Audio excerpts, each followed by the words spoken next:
नमस्कार दर्शक बंधु ओडिया सुख संसार चैनल को आपण को बहुत बहुत स्वागत। मेष राशि अगस्ट 11 रु 31 आपण जीवन में कौन सबू परिवर्तन देखिए आपण राशि अधिपति। यही वीडियो रे मु आपण जीवन बदलैबार किछि उपाय कहबी, तेणु यही वीडियो को आदौ भी स्किप करंतु नहीं, कारण अगस्ट मासर 11 तारिख रु 31 तारिख मध्य समय आपण जीवन में अनेक नुआ संभावना नहीं आसीबो। विशेषकर जो मेष राशि लोक मैंने दीर्घ दिन धरी कौन एक बड़ स्वप्न पूरण होगा अपेक्षा कर समयटी नुआ आशा नहीं आसुची। चारोटी स्वप्न आपणकर पूरण हेब क्यों क्षेत्र में आसब बड़ परिवर्तन। सबुठारु बड़ कथा मेष राशि लोक मैंने निज जीवन में आग को बढ़ापी कौन करवा उचित। आज यही वीडियो संपूर्ण रूपे मुझे आलोचना करने को जाऊँगी। सर्वप्रथम जाने आवश्यक जे मेष राशि अधिपति किए, कारण यह जानिबा निहाती आवश्यक। ज्योतिष शास्त्र अनुसार मेष राशि अधिपति होउचंदी मंगल ग्रह।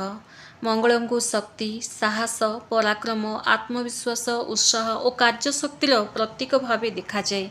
यही कारण मेष राशि लोक मानक भितरे अन्य मानक तुलन में किछि अलग प्रकार जोश देखा मिलता है। साहसी थांती, रागी मध्य थांती। आपण माने साधारणतः अपेक्षा करने अपेक्षा काम आरंभ करने को बेसी पसंद करती। अलस्वामी एते न थाए मेष राशि वालंकर, किंतु घरोई टर्चर काम करने को बंद कर दे थांती। निज लक्ष्य पर लड़ार साहस आपण भीतर रही है, किंतु यही साहस सहित जदि धैर्य और सठिक योजना जोड़ी जाए ना, तेबे आपण जीवन में अनेक बड़ परिवर्तन संभव है।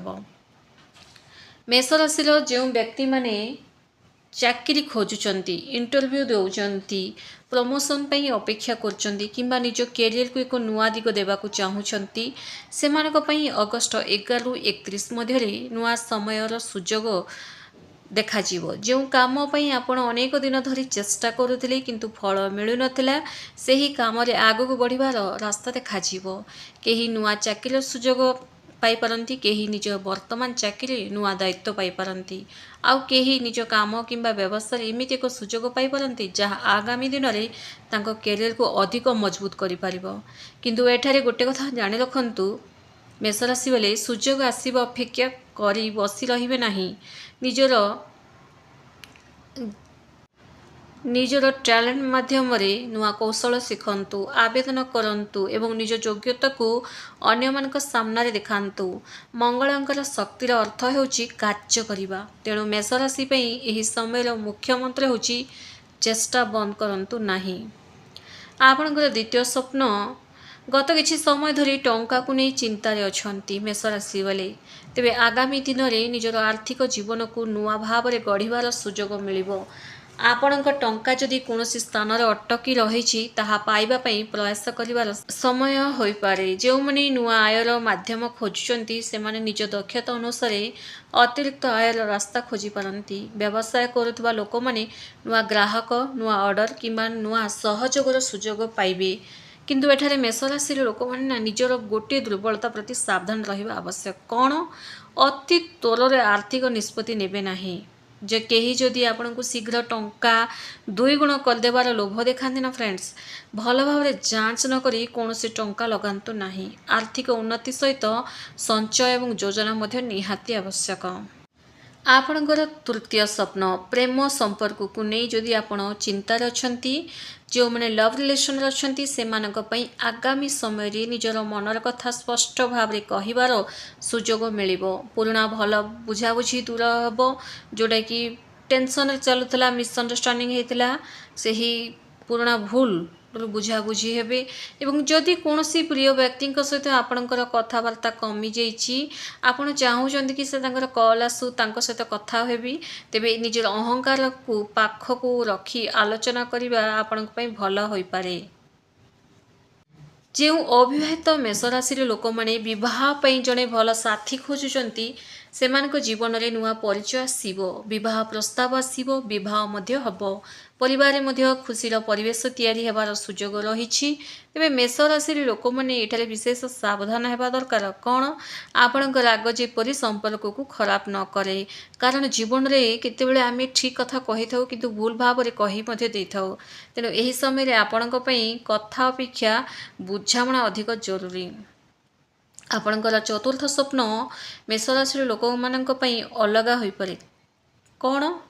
କାହାର ସ୍ୱପ୍ନ ହେଉଛି ନିଜର ଘର କିଣିବା, କାହାର ସ୍ୱପ୍ନ ଗୋଟେ ଭଲ ଚାକିରି କରିବା, କାହାର ସ୍ୱପ୍ନ ନିଜର ବ୍ୟବସାୟ ଆରମ୍ଭ କରିବା, କାହାର ସ୍ୱପ୍ନ ଉଚ୍ଚଶିକ୍ଷା ପରୀକ୍ଷାରେ ସଫଳତା କିମ୍ବା ବିଦେଶ ଯିବା। ଆପଣଙ୍କ ମନରେ ଏମିତି ଏକ ଇଚ୍ଛା ନିଶ୍ଚୟ ଥାଇପାରେ ଯାହା ବିଷୟରେ ଆପଣ ଅନ୍ୟମାନଙ୍କୁ କହୁନାହାନ୍ତି, କିନ୍ତୁ ଏକାକୀ ଥିବାବେଳେ ସେହି ସ୍ୱପ୍ନ ବିଷୟରେ ଚିନ୍ତା କରୁଛନ୍ତି, ବାରମ୍ବାର ଚିନ୍ତା କରୁଛନ୍ତି କି କେବେ ଆପଣଙ୍କର ସ୍ୱପ୍ନ ପୂରଣ ହେବ। ଏହି ସମୟଟି ସେହି ସ୍ୱପ୍ନକୁ ପୂରଣ କରିବା ଦିଗରେ ଗୋଟିଏ ନୂଆ ପଦକ୍ଷେପ ନେବାର ସମୟ ଆସିଯାଇଛି। ମନେ ରଖନ୍ତୁ, ସ୍ୱପ୍ନ କେବଳ ଭାଗ୍ୟ ଦ୍ୱାରା ପୂରଣ ହୁଏ ନାହିଁ। ଭାଗ୍ୟ ଆପଣଙ୍କୁ ସୁଯୋଗ ଦେବ, କିନ୍ତୁ ତାହାକୁ ସଫଳତାରେ ପରିଣତ କରିବାକୁ ଆପଣଙ୍କୁ ପରିଶ୍ରମ କରିବାକୁ ପଡ଼ିବ, ଆକ୍ସନ୍ ନେବାକୁ ପଡ଼ିବ। ମେଷ ରାଶିର ଲୋକମାନେ ନା କାହିଁକି ତ କଷ୍ଟ ପାଉଛନ୍ତି? ଦେଖନ୍ତୁ, ଆପଣ କ'ଣ ଚାହୁଁଛନ୍ତି ତାହା ନିଜକୁ ପଚାରନ୍ତୁ, ନିଜ ଲକ୍ଷ୍ୟକୁ ସ୍ପଷ୍ଟ କରନ୍ତୁ, ତାପରେ ସେହି ଲକ୍ଷ୍ୟକୁ ଛୋଟ ଛୋଟ ପଦକ୍ଷେପରେ ଭାଗ କରନ୍ତୁ। ଆଜି ଯାହା କରିପାରିବେ ତାହାକୁ କାଲି ପାଇଁ ଛାଡ଼ନ୍ତୁ ନାହିଁ, ଆଜିର କାମ ଆଜି ହିଁ ସାରନ୍ତୁ।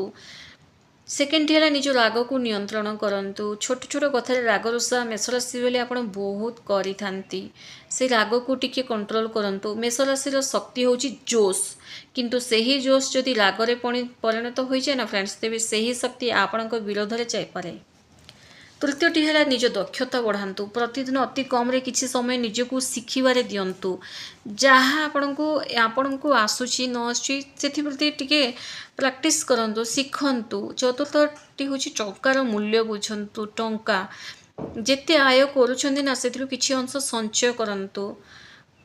5 ନମ୍ବରଟି ହେଉଛି ଯେଉଁ ଲୋକମାନେ ଆପଣଙ୍କର ସଫଳତା ଚାହୁଁଛନ୍ତି ସେମାନଙ୍କୁ ନିଜ ପାଖରେ ରଖନ୍ତୁ। ନକାରାତ୍ମକ ଲୋକଙ୍କ କଥାକୁ ନିଜ ଜୀବନର ଦିଗ ନିର୍ଦ୍ଧାରଣ କରିବାକୁ ଦିଅନ୍ତୁ ନାହିଁ, କାରଣ ଆପଣ ସବୁବେଳେ ଏମିତିଆ ଜାଗାରେ ଫସି ଯାଇଥାନ୍ତି, ମାନେ ବୁଲିକି ହିଁ ଯାଇକି ସେ ନକାରାତ୍ମକ ଲୋକଙ୍କ ପାଖକୁ ହିଁ ଯାଇକି ନା ଆପଣଙ୍କର କ'ଣ କରିବାର ଉଚିତ, କ'ଣ କିଛି ବୁଝିପାରୁନି ଯେଉଁ ପଚାରି ଦିଅନ୍ତି ନା, ସେ ଆପଣଙ୍କର ଦିଗ ହିଁ ବୁଲେଇ ଦେଇଥାନ୍ତି। ଏ କଥା ଜାଣି ରଖନ୍ତୁ। ଏହି ସମୟରେ କେହି ଯଦି ଆପଣଙ୍କୁ କହେ ତମ ଦ୍ୱାରା ହେଇପାରିବ ନାହିଁ, ଏହା ହେବନି, ଅସମ୍ଭବ, ତେବେ ସେହି କଥାକୁ ନିଜ ମନରେ ରଖିବେ ନାହିଁ ଫ୍ରେଣ୍ଡସ୍। ପଜିଟିଭ୍ ହିଁ ରହିବା ନିହାତି ଆବଶ୍ୟକ। ଆପଣ ନିଜକୁ ପଚାରନ୍ତୁ ଆପଣ ଏହା କରିପାରିବେ କି ନାହିଁ। ସବୁବେଳେ ଆତ୍ମାର କଥା ଶୁଣିବାକୁ ଚେଷ୍ଟା କରନ୍ତୁ। ଏହି ଗୋଟିଏ ପ୍ରଶ୍ନ ଆପଣଙ୍କ ଚିନ୍ତାଧାରାକୁ ବଦଳାଇ ଦେବ। ମେଷ ରାଶିର ସବୁଠାରୁ ବଡ଼ ଶକ୍ତି ହେଉଛି ଆପଣଙ୍କ ଭିତରେ ଥିବା ଲଢ଼ିବାର ମନୋଭାବ। ମଣିଷ ସହ ନୁହଁ, ନିଜର ନକାରାତ୍ମକ ଶକ୍ତି ସହ ଲଢ଼ିବାର। ଜୀବନର ଅସୁବିଧା ଆସିବ, ବିଫଳତା ଆସିବ, କେହି ଆପଣଙ୍କୁ ନିରାଶ କରିବେ, କିନ୍ତୁ ଆପଣ ପୁଣି ଉଠି ଠିଆ ହେବାର କ୍ଷମତା ରଖିଥାନ୍ତି। ଏ ଯେଉଁ ଅଗଷ୍ଟ 11-31 ମଧ୍ୟରେ ନା ମେଷ ରାଶି ପାଇଁ ବହୁତ ବଢ଼ିଆ ରହିଛି ସମୟ। ଗୋଟେ ବଡ଼ ଆଶାର କ୍ଷେତ୍ର ସୃଷ୍ଟି ହେଉଛି। କ୍ୟାରିୟରରେ ଅଗ୍ରଗତି, ଆର୍ଥିକ ସ୍ଥିତିରେ ସୁଧାର, ପ୍ରେମ ଓ ପରିବାରରେ ଖୁସି ଏବଂ ନିଜର ବଡ଼ ଲକ୍ଷ୍ୟ ଦିଗରେ ଅଗ୍ରଗତି, ଏଗୁଡ଼ିକୁ ନିଶ୍ଚିତ ରୂପରେ ଆପଣ ସ୍ୱୀକାର କରନ୍ତୁ। ଏହା ଆପଣଙ୍କ ଜୀବନର ହେବାକୁ ଯାଉଥିବା ଗୋଟେ ବଡ଼ ଭବିଷ୍ୟବାଣୀ ଫ୍ରେଣ୍ଡସ୍। ଏବେ ଆପଣଙ୍କ ପାଇଁ ଗୋଟେ ଛୋଟ ଚ୍ୟାଲେଞ୍ଜ, ଯଦି ଆପଣ ସତରେ ନିଜ ଜୀବନକୁ ଆଗକୁ ବଢ଼ିବାକୁ ଚାହୁଁଛନ୍ତି ତେବେ କମେଣ୍ଟସ୍ ବକ୍ସରେ ଲେଖନ୍ତୁ ମୁଁ ମୋର ଲକ୍ଷ୍ୟ ପୂରଣ କରିବି। ନିଶ୍ଚୟ ଲେଖନ୍ତୁ ଫ୍ରେଣ୍ଡସ୍, ମୁଁ ମୋର ଲକ୍ଷ୍ୟ ନିଶ୍ଚୟ ପୂରଣ କରିବି ବା ମୁଁ ମୋର ଲକ୍ଷ୍ୟ ପୂରଣ କରିବି। ଏହା କେବଳ ଗୋଟେ ଶବ୍ଦ ନୁହେଁ, ଏହା ଆପଣଙ୍କର ଆତ୍ମାରୁ ବାହାରୁଥିବା ଗୋଟେ ୱାର୍ଡ଼, ଯେଉଁଟାକି ଆପଣଙ୍କ ଆତ୍ମା ହିଁ କହିଥାଏ କି ମୁଁ ମୋର ଲକ୍ଷ୍ୟଟାକୁ ପୂରଣ କରିବି। ଗୋଟେ ଜୋଶ, ଆପଣ ତ ମେଷ ରାଶିର ହିଁ ଅଟନ୍ତି, ପୁରା ଏକଦମ ଜୋଶରେ ଭରିକି ରହିଥାନ୍ତି। ସେଇ ଜୋଶଟା ଆପଣ ଘର କାମରେ ହେଉ, ପାଠରେ ହେଉ, ପାରିବାରିକ ଜୀବନରେ ହେଉ, ପ୍ରେମ ସମ୍ପର୍କରେ ହେଉ, ଯେଉଁ ସମ୍ପର୍କରେ ବି ହେଉ, ଆପଣ ପୁରା ଏକଦମ ଜୋଶରେ କାମ କରିଥାନ୍ତି ଏବଂ ସେଇ ଜୋଶରେ ହିଁ ଲେଖନ୍ତୁ ମୁଁ ମୋର ଲକ୍ଷ୍ୟ ପୂରଣ କରିବି। ଆମେ ଯେତେବେଳେ ଯାହା ବି ଲେଖିଥାଉ ନା ଫ୍ରେଣ୍ଡସ୍, ତାହା ନିଶ୍ଚୟ ହେଇଥାଏ। ଆପଣଙ୍କ ଲକ୍ଷ୍ୟଟା ଭାବିକି ଲେଖନ୍ତୁ ମୁଁ ମୋର ଲକ୍ଷ୍ୟ ପୂରଣ କରିବି।